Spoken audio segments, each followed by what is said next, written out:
Hey guys, interesting situation today. Leave a like and subscribe for stories like this. Early evening in Las Cruces, New Mexico. What started as a simple beer run turned into chaos. A man walks into a gas station, grabs a beer, and refuses to pay. When police arrive, things escalate fast. Moments later, the suspect becomes the victim of a deadly police-involved shooting. People scream as officers scramble to control the scene. One officer is later charged with murder. This is the chilling story of how everything happened.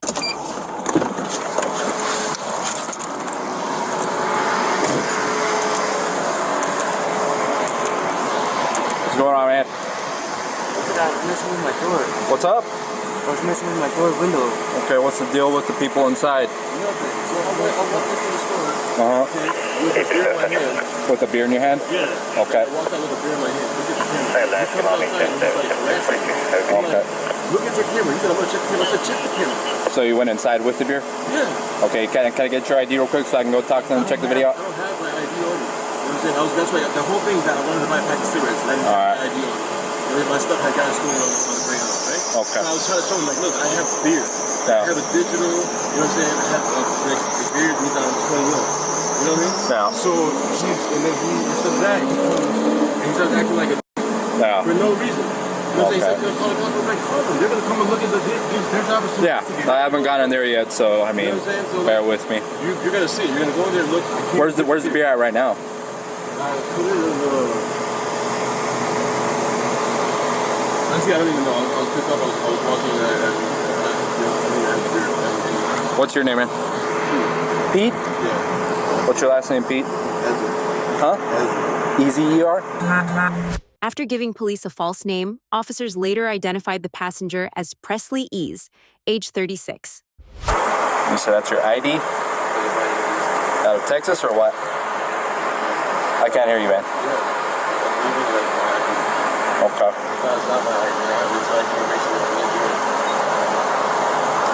You have your driver's license, man? Let me get it real quick. Yeah, in a form, I mean, if he's in the wrong, he's in the wrong. That's what I'm trying to figure out, okay?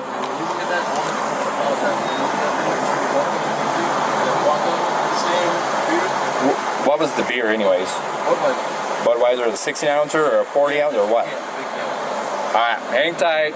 Let me go in there, see what I got in there, and I'll be right back, okay? Don't take off, obviously I got your ID. Simple as that. I'll be back. What's up? I'll see if he wants to. I gotta make him, you know that. But let me go talk to them, alright? Did he come in with that or not? Because he's claiming he did. Did he come in with it or not? Okay, give me 1 second. Hey, so who did you hand the beer off to when you came outside? Him? Because it said he passed off the beer when you came outside. Oh yeah. I don't even want it. I apologize.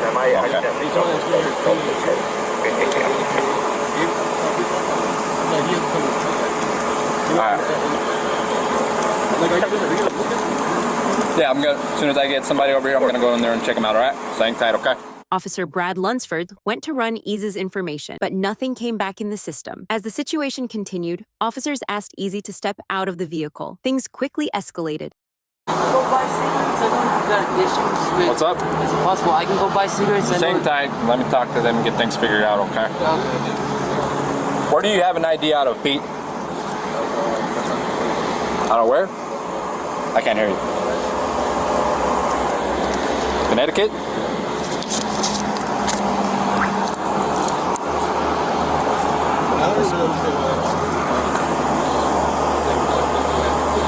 Like I said, I'm waiting for somebody to get here so I can go inside and check out the cameras. I understand that. I'm in the same boat. I'm standing outside my car, man. I've got all this stuff on. You can handcuff me and bring me in there with you. We don't need to go that route. That's better than doing this. We don't need to go that route right now. Spell your last name again for me, Pete. E-S-E-R. E-S-E-R. Out of Connecticut, right?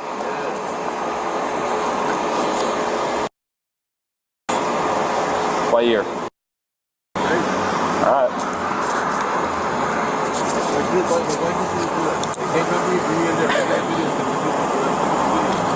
We're sweating. talk, man. As soon as he gets here, I'm going inside. We'll get this all sorted out. All right? Try it. Last name spelling of Edward Sam, Edward Robert, and it's going to be out of Connecticut.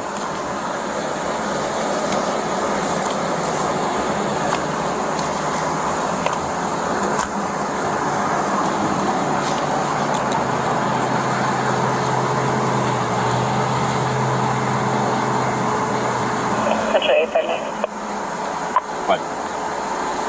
Yeah, it's still showing a record on file out of Connecticut with the Edward Sam, Edward Robert.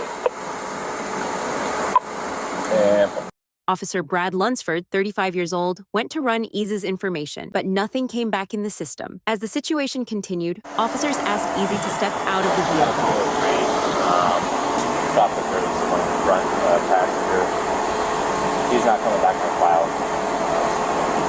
And he went in there with the beer and had it, and they were taking the beer, so I got to go inside and see whether or not they have any camera footage. I just poked my head real quick to ask if he came in once, they said he did, so he's going to be the passenger for now until I can positively ID him. And I've got the driver's ID, there's a guy in the back passenger, right side, so.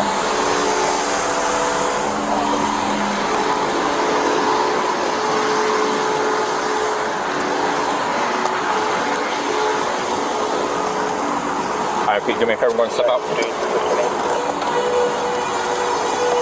Step out for me, please. No, I don't really want to get out. Okay, I'm not asking you right now. Step out for me. Hold on. Why? No. Can I know why? Because you're not coming back on file, man. Hey, step out of the car. Can I know why? Because you're not coming back on file for me. What does that mean? Step out. You're not coming back on. You can't figure out who you are. Listen. Hey, What do you mean you can't figure out who I am? Because it's not coming back on file. You better come out now, dude. Take my phone. Hey. Okay. You gonna cooperate or what? I'm gonna cooperate. Okay. Put your stuff down and get out. Can you stop holding me? You stop touching me.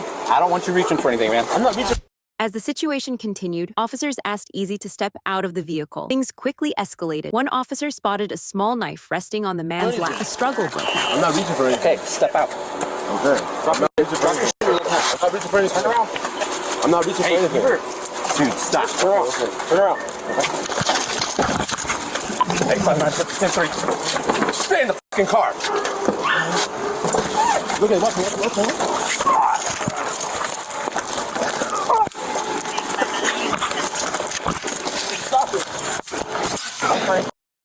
Three officers went to the ground with Eze as multiple civilians, including a gas station employee, watched and recorded everything.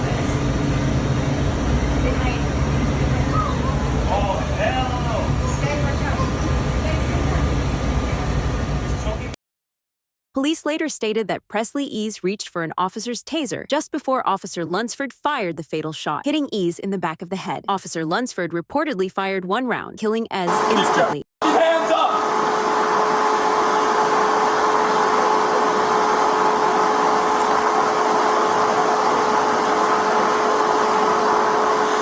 You good? Yeah. You're not hurt? No. All right. Step out with your hands up. Open the door from the outside. Got one right behind you. All right.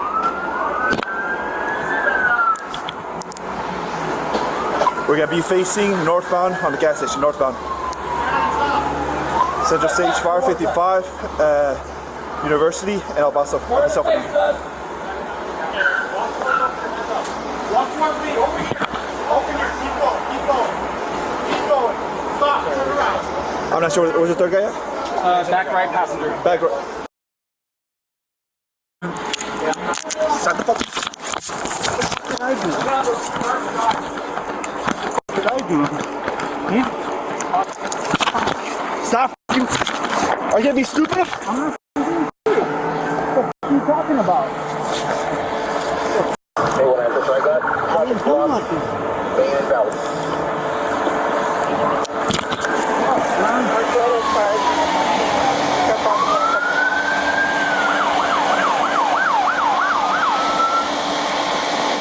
You keep pulling away, it's gonna make it so much worse. Now I'll put you on the floor, you keep acting up. I was stopped. I didn't do nothing. I don't know whose unit this is. I don't got the keys for it. Hey bro, is it, oh, no, you're good, you're good. Huh? Where is this unit is? I'm not sure where it is. Because mine's unit's all on the street. Good, man? He's just acting up stupid. It's okay. If you want. Yeah, mine's all the way in the street, dude. Or, no, I'll take him in the street, dude. It's okay. There's a little bag.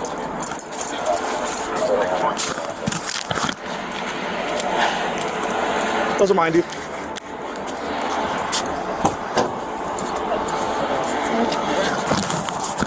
What are you on? What am I on? Yeah. Are you on those pills that are in your bag? No, man. Why were you acting stupid? Someone, your friend just got shot, and you're acting the way you were acting. No, honestly. Okay, so you come out with your hands down and not being cooperative. They were up. My hands were up. I swear, my hands were up, man. Just my head. You good? I'm good, yeah. You get hit? No. I thought I got shot, so I didn't. As long as you're okay. When you get photos. Officer Lunsford and the other officers inspect each other after the shooting before more backup arrives. Once we're fired, I'm good. Yeah? Brad, you okay? Yeah. I can't hear you really. Okay, are you good? Yeah. Can you hear me? A little bit, yeah. Did you shoot? We can start setting up inner All right, man. Let's go around ahead and the go over to my unit. How many shots were fired, bro? Just one? Anybody outstanding? No, we've got the two that were inside the vehicle. We got passenger out to detain him because he wasn't coming back on file for the shoplifting. Okay, you don't need to tell me anything, man. You don't need to tell me anything. Just let's go to my unit. I'll stand by with you. Nobody else shot that you know of? Okay. That's my unit right there, man. You can stand by, you can sit down or whatever. Can you go check and make sure no one else shot? Because Brad's the only one who said he did. Okay. He said he fired once, that was it. You're gonna stay with him? Yeah. Is this for right now? Is that for right now? No. You have any serious drugs, punch, slap? Get the 771, 743. We're staging area for CID. Can you face that way from us? We're going to be setting it up next to the Econo launch.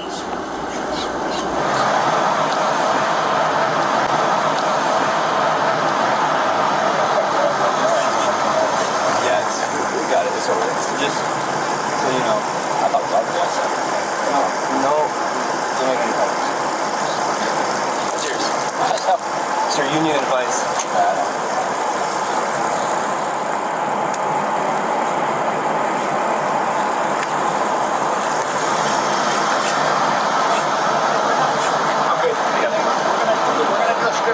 Just so you can teach.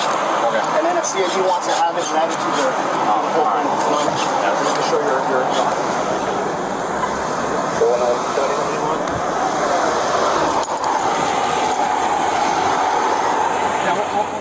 Next, the officers headed inside to speak with a few witnesses. Go ahead. Did you guys see what happened? I saw everything, man. You saw everything?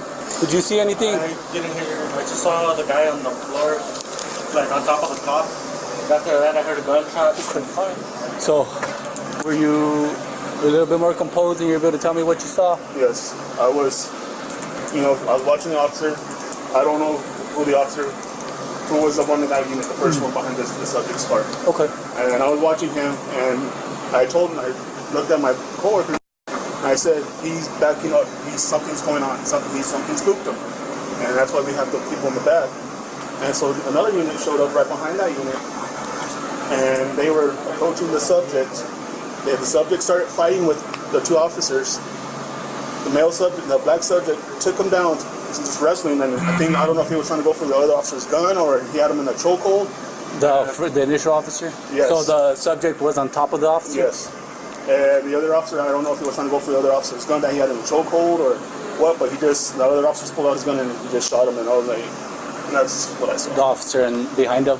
Yeah. So there was the officer on the ground and then I think it was the bald-headed subject officer on the ground that was getting wrestled, and the other officer was trying to help him.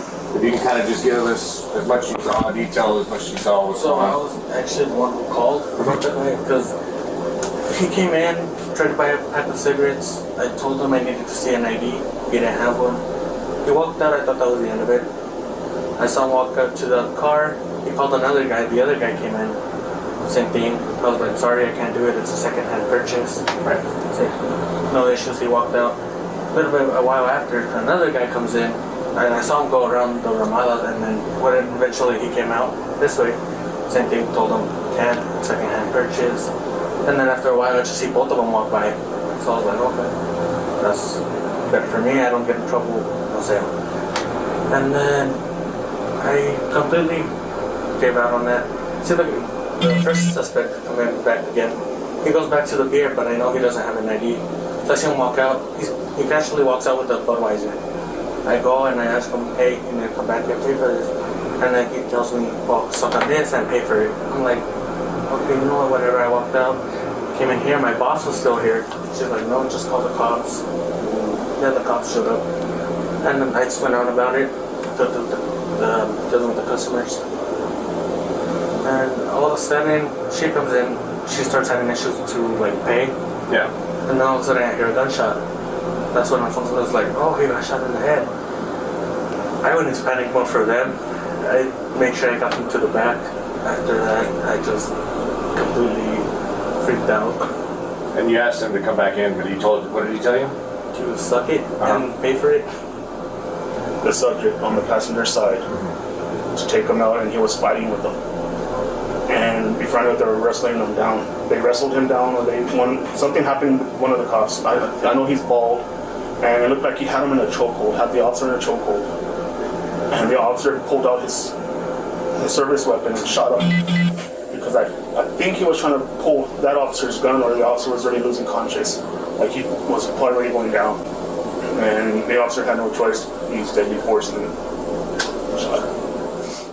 Meanwhile, the detectives outside are now going to speak with the driver. You want to talk to me? Tell me what happened, Mark? I got to hear your side of the story of it, huh? Okay?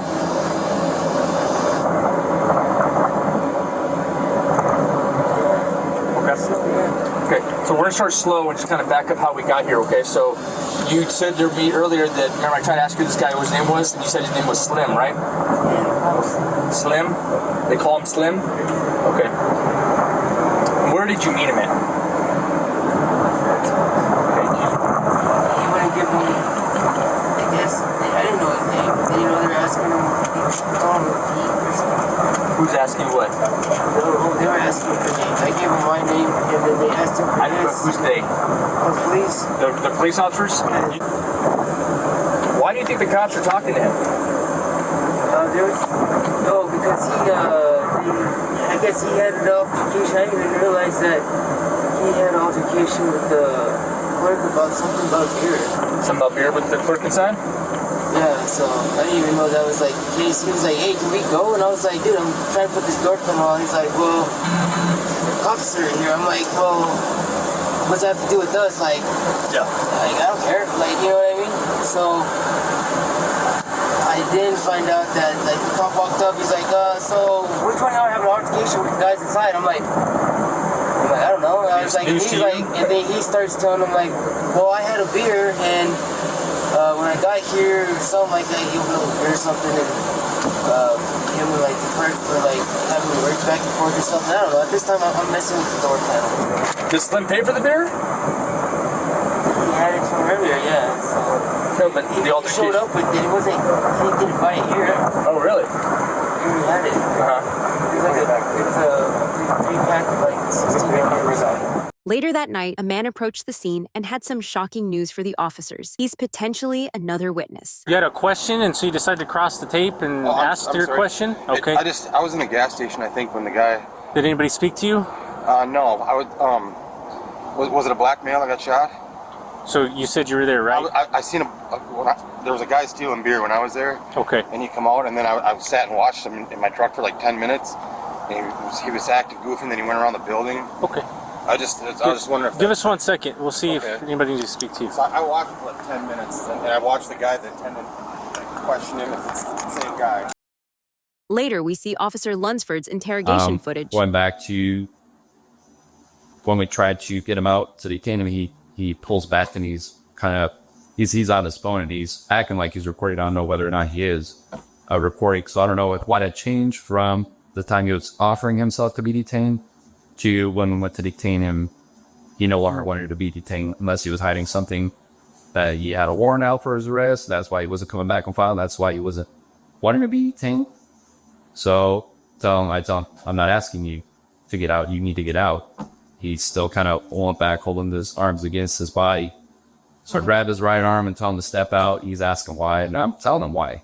You're not coming back on file at all. I'm not getting a return. And he keeps asking why, and he's not complying. Officer Arbogast, and well, are you gonna comply? He says, yeah, I'm gonna comply, but he's not doing it. So as we're trying to get him out of the vehicle, you could see underneath that wad of the water can, he's got a knife on his lap. So Officer Arbogast goes around the knife as we're pulling him out. His arm hits Officer Arbogast's hand as he's trying to take him out. So we get him out of the vehicle, and he starts moving himself towards the back of the SUV. As he does that, he grabs the rear passenger door handle and tries to open it, and there's the right rear passenger. So I slap him. I tell the rear passenger to stay inside the vehicle, which he does. So we're trying to maintain control of the suspect, and like I said, due to his size, it was not possible for us to do. His arms were up towards the top of the SUV on points where I can reach him. I grab onto his belt at one point to try to maintain some type of control, because that was the only thing available to me to try to hold on to. So Officer Arbogast, he wraps his arms around the suspect's waist, so his back is towards Officer Arbogast, and I guess the best way to describe it is Officer Arbogast does basically a suplex where he falls back with the suspect. Officer Arbogast hits his head on the ground as suspect lands on top of Officer Arbogast, and the suspect kind of rolls up in a ball from the momentum of being thrown back. So all his weight is on top of Officer Arbogast. So after they fall to the ground, the suspect flips around on top of Officer Arbogast, and he's mounted him at this point. And as we're struggling to try to control him, which we're not really being able to do, he's saying, stop it, in a calm voice, not frantic, he's not trying to get up and run away or anything like that. He's holding himself down on top of Officer Arbogast as I've got both my arms trying to pull him off of him. And he's not moving. He's pushing down on Officer Arbogast. At one point, he hits him in the face, trying to create distance between him and Officer Arbogast. And I could see him from where I'm at, standing behind both of them, that he's now looking at Officer Arbogast's duty belt. He first reaches down to the gun side of his belt, and he can't get anything from there. So he keeps, as we're trying to fight to control him, he's still looking down at his belt. He sees the taser. I can see out of the corner of his eye how he's looking at it. He sees the taser handle. Obviously, it's bright yellow, so he can see it fairly easy.